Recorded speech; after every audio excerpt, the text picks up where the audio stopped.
Callum, I believe you have some bad news to tell us as well. Well, it could be bad or good, depending on how you're looking at it, because I'm posing this as a question. Nothing spicy. I'm not saying anything spicy. Saying, has France gone too far? So the answer is always yes. usually, By default, I don't need to know anything more. Has France gone too far? In everything that they've ever done, yes. Okay, so the story here is about, obviously, Macron's response to the numerous terrorist attacks they've had recently. How many have they had? Just for this year, for context, Britain has had 2 successful ones, and the successful ones are just a couple of stabbings. So one in a prison and one in London. Yeah. And then that was the Narwhal Tusk one, wasn't it? No, that was the year before. Oh, was that the year before? So this is 2020. Okay. And there was one admission of a girl who wanted to blow up St. Paul's Cathedral, and this year they managed to get the conviction or the admission. So wasn't she a convert? I'm not sure. I didn't look too much into her case. I recall seeing her. I think she was a convert. But sorry, Karen. Yeah. So that's a total of maybe 3. There are doubtless ones that we don't know about. But in France, there have been 7 successful ones this year. Right. So 7 stabbings, 1 vehicle being rammed into people, and 1 shooting. Now, we're not sure about the shooting yet because it's very recent, so no one's sure what the motive is. But the rest of those, the motive is Islamic extremism. For every single case, either the guy is shouting Allahu Akbar, or he's pledged himself to ISIS, or something like this. So, the one that really started to kick this off, because you had those minor ones, and then it kicked off again with a Charlie Hebdo case, in which this chap had decided that because the office of Charlie Hebdo was there, and he was in the neighbourhood, that he should do his Islamic duty and try and kill the people who had shown the images of the Prophet. Now, this guy's really interesting, because he's kind of crazy, but not from a Pakistani perspective. So, the young man stabbed 2 people on Friday outside the former offices of the satirical newspaper Charlie Hebdo. Former, because he didn't know they'd moved. They're actually not there anymore. Oh. So the people he was stabbing were just some production crew for a documentary. They'd gone out for a smoke break. He thought they were Charlie Hebdo, so he stabbed them. The Interior Minister said the assailant had arrived in France 3 years ago as an unaccompanied minor from Pakistan. So he would have been about 15, is what they're trying to get at. He's now 18. The Interior Minister conceded that security was lacking on the street where Charlie Hebdo once was, and saying that 775 police protect its new location. 775 police officers to protect a newspaper. So that's literally 2 every day, all year. That's what you've got to do in France to be able to make cartoons these days, I guess. But yeah. No, it's just 775 just like standing around the building in a big ring. Ring of steel, yeah. But anyway, just a little bit more about this guy so we can get the context. So I believe this is the AP. They went to this village in Pakistan where he's from, and they started asking people about him. And they got a quote from a childhood friend who said, "Young people from our area really want to move to Europe. All of our friends said that if they were in his place, they would have done the same thing if they had seen anything blasphemous against the Prophet." So these guys want to come to Europe, and they would have all done the same thing. Great. My response is, you're not coming to Europe then. These are not the kind of people we want. They tried to speak to Hassan's father, who refused to talk to the reporters after they knocked on his gate. Pakistani police and intelligence warned him against speaking publicly after he championed his son's actions. So he was very vocal about how proud he was of his son, stabbing 2 random people in Paris, and the response from the Pakistani state was, shut him up, because he's making us look bad. The district where this village is located, I can't say the name because it's... Kotili Kwazi? Kotili Kwazi? Is a hardline political area in which Talik Labik Pakistan, I don't know how to pronounce, it's the political party there, holds powerful political influence. So this party, we won't get too much into the details about how they were formed, but you go look them up, they're great, in the sense that they're nuts. Their only thing is about blasphemy in Pakistan. They want to keep the blasphemy laws or extend them. So this guy was comes from an area that's a big supporter of his, and the AP reports that he was watching their videos before he went out and did this. He spoke about it. So Hassan just turned 18, meaning he was no longer meaning he was no longer a minor and would have lost his claim to residency in France unless he could make an asylum claim. So he just turned 18, which means he's no longer resident. He had to make an asylum claim, and instead he went out and stabbed 2 people. So obviously this caused a lot of stir because it's an attack on French values of being able to liberty, secularism, democracy. Just blasphemy in this case, to be honest. I don't think you even... No, the secular nature of France is being compromised here. Yeah, so Macron was quite annoyed about this, so he decided to make a statement in which he said, "Islam is a religion which is going through crisis today. everywhere in the world. I mean, he is right. How's he wrong? Well, no, the Muslim religious teachers will tell you this, and it's been going on for hundreds of years. It's a product of the Enlightenment, and France is partially responsible for it. Napoleon going over to Egypt and conquering Egypt, he brings all of the sort of Enlightenment institutions with him and starts setting up these vast institutions. And the Muslim sort of, I guess we'll just call them clerics, have noticed this. They notice that Enlightenment values are eroding Islamic values. I mean, this is what the Deobandi School of Islam was founded to fight against with Britain. And there would be various other ones across North Africa that are organised to kind of resist French influence and things like this. Most likely, yeah. He is right that it's in crisis, but it's kind of like we did this. Yeah, I've got a lot to get through, so. But I mean, it's the time frame is basically the same as with Christianity, right? So during the Renaissance and Reformation, that like similar things were happening like inside Christianity and like the schisms and stuff, and so you have the same thing happening in Islam, but with a 7th century delay because it came 7 centuries later. I'm not sure I'd say it was completely analogous, because all of the schisms within Christianity are internal ones, but the problem that Islam's having is from an external source. So I wouldn't. What do you mean? It's coming from us. Right. Yeah, we've affected Islam from the outside, whereas the problems that were happening in like the high Middle Ages, early Renaissance, are kind of internal ones that were inevitable with Christianity. But we won't get into it. Sorry, carry on. Yeah. So this probably would have been another blip on France's history of terrorist attacks against secular institutions.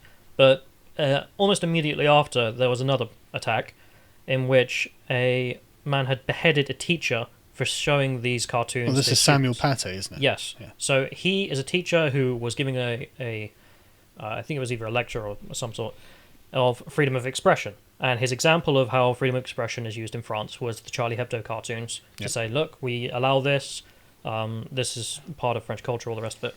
And for the crime of doing this, the teachers were very upset. The local mosque was very upset. Everyone got quite angry at him. So a Chechen refugee just turned up and beheaded him. Yeah, I looked into it as well. Apparently he'd investigated how to find the teacher and had gone around asking people, who is this teacher? Yeah. While he was armed with a knife. So 7 people have been arrested when I was reading the article. One of the parents, a couple of the students, local mosque imam was arrested. They all seem to have information about how to get to him. So the response to this from the French government had started ramping up. It was no longer just rhetoric. They closed the local mosque for 6 months. They said no. And the reason for this is because they had released a video before the beheading calling for a mobilization against the professor. So, vague language. You could argue maybe they're just saying, we need to petition, but he ended up dead. So I think that if this was any other political organization, it would be considered incitement. Yeah. At least they'd be asked to denounce and things like that. Yeah. So like this is. Yeah. To be fair, they have subsequently denounced. I don't know if you can get image 1 that I sent you up. Just to show the video, it's not the video itself. It's just an image of it to show. Right. Don't worry about it. Well, that's good at least. I mean. Anyway, yeah. So that was the first thing. Yeah. And then it's important, right? Yeah. So the second thing they did was the Defense Council ordered the expulsion of 231 people who were listed as S for radicalization. So it's the highest tier. Right. So immediately we're just going to get rid of 200 people. Most of them locked up in prison. The other 50 odd, I think, were under surveillance. So some action, yeah. Mm-hmm.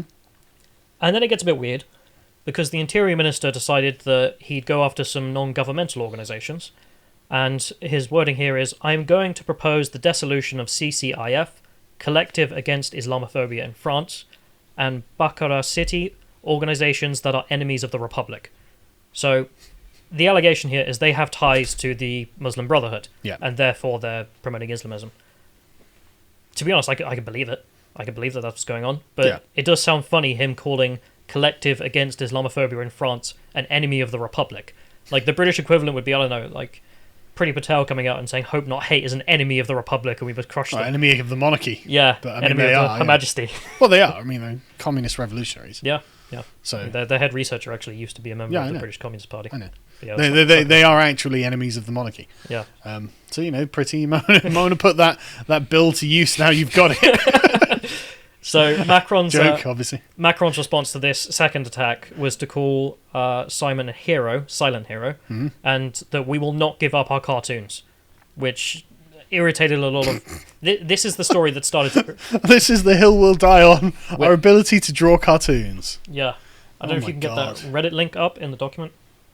But they also decided to put up the cartoons on government buildings. So this is a government organisation projecting them onto government buildings. Yeah. To make a very firm statement to the Islamic world, no, we're not stopping doing this. Yeah, I saw Macron was projecting France's Republican values. Yeah, we'll get into that in a minute. But the response to this then started to get worse as 2 ladies were stabbed while being shouted at that they were dirty Arabs. Now, Jesus. The wording from this Al Jazeera article, Al Jazeera being a government propaganda for Qatar, so just take that into account. Their wording was that the Muslim family had complained about the, I'm going to say non-Muslim woman's dog, saying that they felt threatened by it. In the ensuing argument, one of the women with the dog pulled a knife and stabbed the 2 veiled women. Both victims claim that their attackers called them dirty Arabs and told them this is not your home. Jesus, okay. So... This reminds me a lot of the feeling you will remember with the Finsbury Park mosque attack in the UK. Yep. After 3 terrorist attacks, then some guy goes out and does a anti-Muslim attack where he runs down some guys. You can imagine how high tensions must be running there. Yeah. And this is something that just comes out of the general population as well. So it's people who clearly feel like they have been attacked as a group by Islamic radicals. I mean, but it's I think it's more that like the feeling that they don't have any recourse against it if it happens. Yeah. It's not like bad things happen all the time, but if you feel like you can do something against it in a peaceful way, you do that. Presumably, you do that first, and then you do terrible things if you feel like you can't do that at all. Yeah, but I mean, like that. The way that they describe the people who attack them makes the people who attack them sound like there's a lot of pent-up frustration there. I don't want to sympathise with these people, but I can see French society just breaking down from looking at this stuff. It looks terrible, doesn't it? This didn't end there. The next story that came out was an attack in, this is Nice, in which a Tunisian man shouting Allahu Akbar beheaded 1 woman and killed 2 other people in a church. Now, I've seen the photos. It's really gruesome. Yeah. But the more messed up thing is, the first guy heard, what was it? He came in as a minor and then tried to get refugee status and just decided to attack people. Second one, refugee. This third guy, even worse, because he's from Tunisia, safe country, there's no war going on.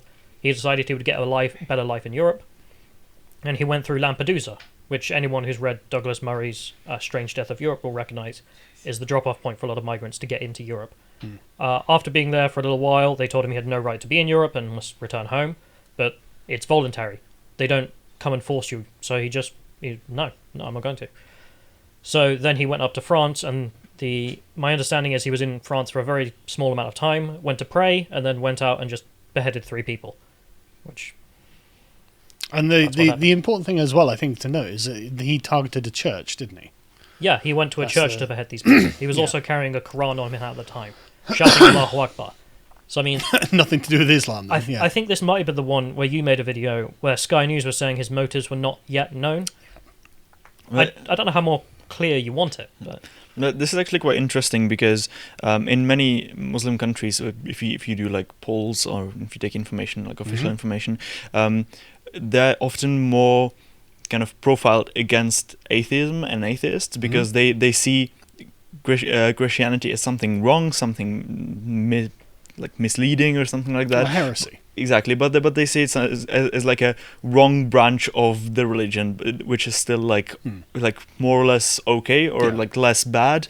Well, because they call them people of the book. They're not pagans or atheists. Yeah, exactly. And so this is interesting that he picked a church because it's less wrong, I guess, than atheism. I think that we have a particular kind of secular view of things that doesn't really accurately characterize the view that's being projected by people like this, because what you've described is like an abstract and broadly true statement that is true about Islam generally, but it doesn't mean that Christians aren't demonized they are all across the Muslim world. And you see this with the Coptics, you see this with the Armenians, you can see this with almost any Christian group in the Islamic world. They're demonized, and they're subject to regular attacks by people who then get supported by their family back in the village and things like this. I should mention that political party they were talking about. Yeah. They got 2 million votes in the last general election in Pakistan. Of course they did. Out of? So that would be 4%. Okay. Yeah, but that's a significant amount that's for not, an that's not unironic ISIS-esque terrorist political party. Yeah. But the point that this is not the first attack on churches and religious people in France, and the fact that the guy goes into a church, beheads 3 people, makes it seem like a targeted attack on Christianity, because I think that the secular Westerners don't understand that Islam views things through the lens of religion, views all things through the lens of religion. So anyway, didn't get much better. The next link was I don't know if we're going to show it on screen or not, but it was a guy who was wearing a Generation Identity jacket who was waving around a knife, and then the police had to shoot him dead, which was like the day after. I don't know how linked to this story it says, but given what I understand from Generation Identity, it wouldn't surprise me if some nut job went out. Just to be clear, Generation Identity have denied that he's a member. He only owned a jacket, but you purchased a jacket from their online store. I'm going to presume that you're a supporter at least. Anyway, so that's all up to date with the current terrorism, except from the shooting, which hasn't been resolved yet. So the rhetoric got much stronger and has now come full on into law. So Macron has proposed 2 things. First is a separatism law. So a couple of things from this. Anyone seeking medical attention as a person who refuses to be treated by a woman could face 5 years in prison and a fine of 75,000 euros. And the Interior Minister... Hmm. That is a weird and specific thing to get someone. So you refuse treatment from a woman? 5 years in prison. Wasn't something like that going on in Britain as well a while ago? Possibly. So something like if you're being bigoted towards the NHS, that they'll refuse you treatment. I think you covered it. I do remember that. There was if you're a racist towards NHS staff, they can refuse you treatment. Yes. It's a similar thing where you're imposing integration into your values via the law by saying you won't get medical attention if you do not abide by our rules. And this I don't know how I feel about this. I can understand the arguments for trying to integrate a populace, but one of the points people did point out here is that, well, let's say you're asking for a gynecologist. It wasn't just women. I think the specific law he ended up proposing was if you want a different gender. Yep. So if you've got a male gynecologist and you said, sorry, I'm actually more comfortable with a female, 5 years in jail, 70. No, I don't think it's going to be like that, because these things are often like... I know, but that's what you're going up against. These proposals are always like really blanket, but they then grow into like hundreds of pages of legalese, so you have all kinds of I'm just exemptions reiterating and stuff. the criticism of the bill as he's proposing it at the time. Yeah. I'm just saying there's no way that's going to happen. I know, but that's why he needs to not do it. Because otherwise, well, what happens in a gynecology situation? I agree with you. And this is based on Muslim immigrants who refuse to shake the hands of women and things like this. Yeah, this has been a long-standing debate within German countries. Yeah. He then gave an interview in which he was talking about the execution of that teacher, in which he said he was shocked to see halal and kosher aisles in supermarkets, which he said contributed to separatism in France, which subsequently offended a lot of people, and a lot of people were upset about that. That if you have separate foods, you are increasing separatism. So that's why he's proposing the separatism bill. Some people have interpreted the separatism bill to also mean, I don't know if it's a problem with the translation, but you want a separation between church and state. So the idea is you try and enshrine that. But going after food, not sure what that's got to do with the state, but okay. He then gave an interview in which he said that foreign parents who complain about their children being shown insensitive cartoons will get deported. Jesus, okay. So this is the Jupiterian presidency rising, then? Yeah, so this is the Interior Minister. So it's not necessarily Macron himself, but I assume he's getting permission to give these interviews. Yeah. I'm not sure how I feel about that one, because all the parents doing there in paper is complaining. But obviously this is in response to people complaining about Samuel showing the images to the kids in part of a school and then getting beheaded.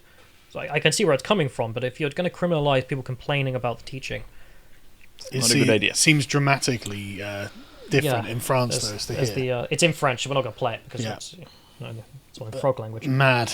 Okay. Yeah, so then that's the Interior Minister. Macron had a turn at this next, in which he's come up with the Republican Values Charter, in which he proposed to the Muslims the imams of France, because like everything in France, everything's centralized, so they have a special council of every imam, in which he says, you guys need to sign up to this.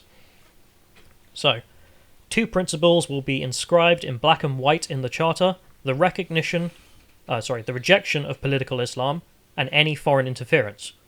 Sounds fine, but then you get down into the points. Point number 1, restrictions on homeschooling and harsher punishments for those who intimidate public officials on religious grounds. So, restrictions on homeschooling, not sure how I feel. I understand why, because you have homeschooling with religious extremists, and then they'll teach their kids religious extremist ideas. But the idea you should not have the ability to do this, not sure how I feel about that. Harsher punishments on those who intimidate public officials on religious grounds, that's a very vague statement. Are those people who were complaining to the school? Yep. They're public officials, they work with the state. Were the Muslim mums in Jess Phillips' constituency in Birmingham intimidating her when they were protesting? Undoubtedly, that's how you could make the case. Yeah, absolutely. So, point number 2, probably the most radical one: giving children an identification number under the law that would be used to ensure that they are attending school. Parents who break the law could face up to 6 months in jail, as well as large fines. Jesus. Giving kids a number. I mean, why don't you just put it on their arm? Yeah, don't tattoo it on the Macron. Just don't.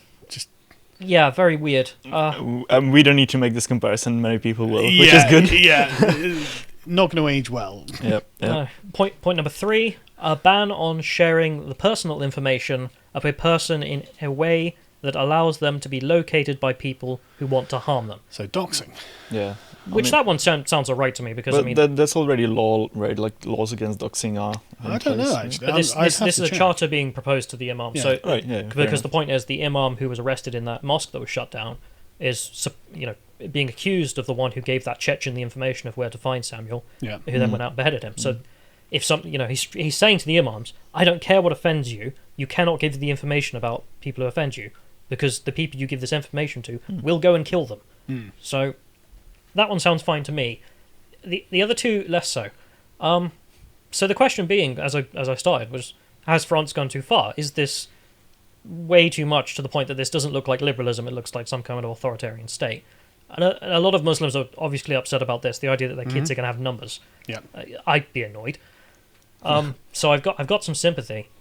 I guess it's for the audience to decide what's far and what's not far enough. But the point is, like, you've got him doing things that like are weird and not warranted, right? But at the same time, that's not the only option, right?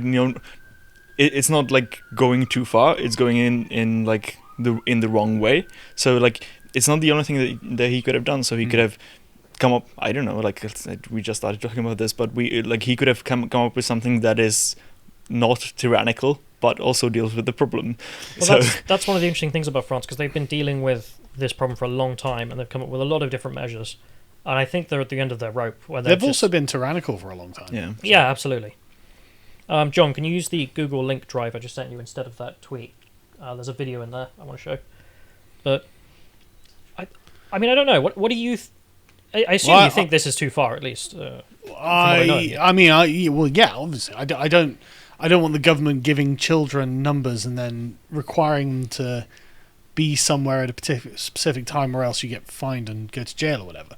But this doesn't surprise me. This is what France is like, because it has a kind of dogmatic interpretation of liberalism that is entirely collectivist and top down, and so it's justified from the position of the French Republic to do what they're doing now, and it looks like tyranny to me, but then so did the French Revolution. So pretty much everything the French ever do looks like tyranny. But pretty much, yeah. So, I mean, it's an interesting point, because what do you do about integration if not measures like this? Because this is obviously quite hard. But, I'm reminded of David Cameron's speech about muscular liberalism. I'm like, well... Give me some specifics, though. Well, this goes beyond muscular liberalism. This goes well into authoritarian liberalism. But I mean, at the end of the day, how many people have to die? Like, the terrorist attacks just keep happening. Yeah, but that's, as I'm saying, like I don't know the answer, but like there's undoubtedly many smart people, many informed people who have thought about this topic a lot, and so like I don't like to frame it that way, that you have the dichotomy between terrorist attacks and authoritarianism, because I don't think that's true. So you just need to expand your idea of solutions, right? And so like how can you approach these kind of issues? But the point is, though, I don't have any solutions of my own. You know, so it's easy to say, well, that's a bad thing, you shouldn't do that. But if I can't suggest anything, then... So it just is some quick pocket maths, because you were saying how many people have to die. 276 people have died in terrorist attacks since 2015. So I'm using 2015 because it's a benchmark for largely Islamist attacks. Mm-hmm. And injured is well over 700. Jesus. And that's just from terrorism, that's not from any. And people should take the time to go and look up the details of some of these massacres. They're not just people just getting shot. You know, I mean, that's bad enough, but some of them have been truly barbaric. But some of the things I heard out of Bladder, that's not going to go into it, actually. Yeah, it's not worth going into, but some of it's really horrible. You can do it in your own time. The reason I wanted to show this video is because I've been looking at this from a lot of papers coming at it from this is Islamophobic and all the rest of it, and a lot of the claims seem like nonsense, because they're claiming Macron saying we should have cartoons is Islamophobia. And to be honest, after thinking about it a lot more, I'm not sure they're entirely wrong, because what's being asked of the Muslim community is strange in a certain way. So, as mentioned, the European Court of Human Rights decrees that if you blaspheme against the Prophet and call him a paedophile, that is not allowed under freedom of speech. That's too offensive. It causes religious unrest. Right. Which I don't agree as a liberal, but whatever. Yeah. And this is the general problem with hate speech legislation, which we have throughout Europe, and France has, which is that you say you cannot be racist, you cannot offend people, blah, blah, blah. But then what happens in the case of these cartoons? Because if you are an Islamist, well, these cartoons do look Islamophobic, they are racist against Muslims and all the rest of it. So they're not entirely wrong. And this is exactly the point this TRT piece makes, if we can watch it. Oh, I don't hear anything. No sound? Yeah, I can't When hear it comes to hate speech, freedom of expression is enshrined in France. But like every freedom, it comes with limits. If it incites racial hatred, anti-Semitism, or justification of terrorism, they are no longer opinions or freedoms. Instead, they become crimes. France has one of the toughest laws against Holocaust deniers. But when it comes to anti-Islamic hate speech or provocations, it falls under freedom of expression. For example, in 2009, the same controversial satirical magazine, Charlie Hebdo, fired cartoonist Maurice Siné, citing his anti-Semitism. He had made a cartoon showing then-President Nicolas Sarkozy's son converting to Judaism for financial reasons. But it's called freedom of expression when they publish caricatures Muslims consider blasphemous. 2 years ago, the European Court of Human Rights ruled that freedom of speech does not include defaming the Prophet Mohammed, and said it goes beyond the permissible limits of an objective debate and could stir up prejudice and put at risk religious peace. So the reason I wanted to play that is because it's so exposes this argument of, oh, we can have freedom of speech and hate speech laws or anything of the sort. No, what you are arguing for is blasphemy laws by the back door. And when an Islamist like this argues, well, you allow it for anti-Semitic content, but you don't allow it for Islamophobic content, he's not wrong. When he argues from this French perspective of, oh, well, we must have hate speech legislation to curtail religious unrest, well, why does that not apply to Charlie Hebdo? Well, I think the difference being, I mean, we're not being prevented from criticizing Moses or the Jewish religion. The Holocaust denial laws are about preventing the Nazis rising to power again, right? So it's to make sure that people don't undermine or minimize the idea that there was an industrialized killing in Europe, and therefore we can do whatever the Nazis did again, right? Yeah, I know we're getting on the anti-Holocaust thing, so I just want to talk about hate speech in general. But the problem is, though, I mean, but that's not hate speech against Judaism. That's not and so we are free to criticize Moses or whatever it is about Judaism we want to criticize. But him saying, "Oh, well, you can't defame or blaspheme against the Prophet Muhammad," well, I'm not a Muslim. I surely should be free to do this. But you can see his conclusion there, which was the European Court of Human Rights agrees. If you follow hate speech legislation to its conclusion, you can't blaspheme against the Prophet because it hurts religious feelings and it will cause unrest. And he's not wrong, but that's just a perfect argument for why hate speech should not be on the books. Yep. It's not a good law. What I also find interesting is in the beginning of the clip where he used a very particular wording of how he presented it. He said, speech that incites justification of terrorism. That means if I say something that someone else doesn't like and so he commits terrorism. You're the one responsible. Exactly. Yeah. Like, what does that mean? Like, what are you on about? Taking the burden of responsibility off the person who actually does the killing. Exactly. Yeah. I should mention TRT is a propaganda outlet for the Turkish government, so they're funded by the Turkish state in the same way the BBC are, but they're obviously not much more biased. But the reason I chose them is because they so brilliantly made this argument, which is that essentially, if you Westerners are going to have hate speech legislation against, making bad speech against this and that, well, we want it for our group too. Well, it's a good point, and so we shouldn't have them. Yeah, yep. The solution of that is we should not have hate speech laws. That's a terrible idea. Never have done in the first place. Yep. And this is why when we did that episode about the Law Commission is making the same argument as the Human Rights Commission in Europe, saying that, well, this causes religious unrest, therefore we should not do it. Well, my solution to that is I don't care. Yeah. I don't care if it causes religious unrest. That's part of life.